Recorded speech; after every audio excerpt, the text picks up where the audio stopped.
napansin po kasi namin dun sa mga nakausap namin, ang ginagawa po nilang tricks dun sa mga kasamahan namin, itinataon po nila na hearing yung bigayan. May mga, yun nga po, isang beses po silang nag-swimming sa Siniluan or Batangas.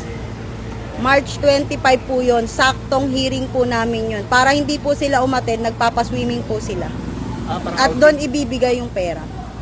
May mensahe kayo sa mga ano po ninyo kasamang natin So sa mga kasamahan namin na natatakot na para sa mga sarili nila, sana kung sakaling pumanig kayo sa amin, tatanggapin naman namin kayo, basta maging totoo lang uli kayo sa amin.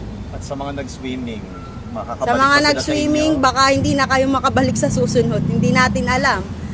Dinala nga kayo sa niloko nga kayo eh. Nagsinungaling nga sila sa inyo na doon pala ang punta nyo sa isang farm ni Atong Ang.